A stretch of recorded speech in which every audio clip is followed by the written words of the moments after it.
Today, we are completely flipping the script on learning challenges like dyslexia. What if they aren't deficits at all? What if we started seeing them as a different kind of brain architecture, one that actually comes with its own incredible strengths? Let's dive in. You know, this is the question that keeps so many parents and teachers up at night, right?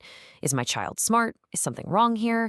It's a question that's just loaded with worry, but the answer we're going to explore today is so much more empowering than you might think. So, our first big idea is all about shifting our perspective. The whole approach we're looking at is built on one central idea. This is not about a defect, it's about a different kind of brain wiring, a completely different internal architecture. For the longest time, the old way of thinking just labeled these challenges as a defect, something broken that had to be fixed. But this new perspective, it reframes the whole conversation. It's not a broken system. It's just a different neurological wiring, one that's designed for completely different kinds of tasks. To really get this, we need to talk about a key concept, the neurological interface. Think of it like your brain's unique operating system. It's the software that has to process all the logic and symbols, all those letters and numbers that the world is constantly throwing at it. Okay, so let's really get into understanding this interface. Because when you know exactly how it works differently, that's when you can unlock totally new ways of learning. So here's where it gets interesting. With dyslexia, that interface gets overloaded trying to connect sounds to letters, and it just makes reading a line of text completely exhausting. For dyscalculia, it's about what they call number sense. The brain sees numbers as these abstract symbols instead of actual quantities. In both cases, the way we normally teach just causes a total system overload. And this quote right here, this gets to the absolute heart of the solution. It's so important. You don't try to force the brain to change. You adapt the learning strategy to fit the brain's unique interface. We change the method, not the child. So, how do we do that? How do we actually adapt our strategies? Well, this brings us to a really powerful toolkit called Neuro-Linguistic Programming, or NLP. It gives us a framework for creating these brand new approaches. This whole approach really boils down to 3 pillars.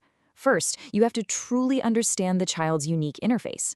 Second, you design new strategies using NLP that work with that interface, not against it.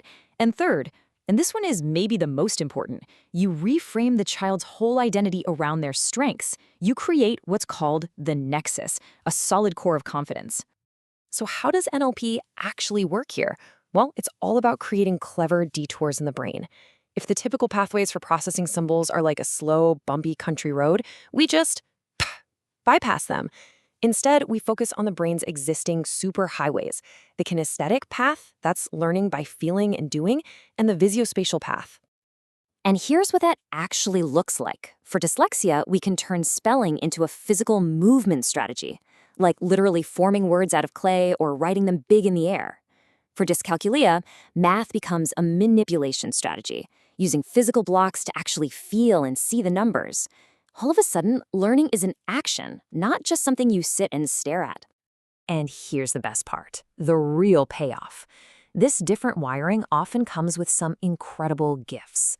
These kids and adults are frequently amazing big picture thinkers. They're fantastic at creative problem solving precisely because their brains aren't stuck on that linear step-by-step track. This brings us to our next pillar, and honestly, this might be the most important piece of the whole puzzle. The power of identity. This is all about protecting a child's spirit and their sense of self-worth. Look, the biggest danger isn't the struggle with reading or math. The real risk is that a child starts to internalize that struggle. They start to believe, I am dumb, or I'm lazy. That is the one thing we absolutely have to prevent. And the words we use, they're our most powerful tool. Just look at this comparison. Instead of saying, you have a problem with reading, we can completely reframe it. We can say, your brain is wired for amazing 3D creative thinking. We just need to find a strategy that works for your kind of brain to use these things called letters. This is what's called the nexus question, and it is such a powerful tool. It connects a supposed weakness directly to a unique strength. You could ask something like, how can your incredible visual mind help you see this math formula as a 3D structure in a way that other kids just can't? You see what you're doing? You're turning their difference into their superpower. Okay, so the theory is great, right?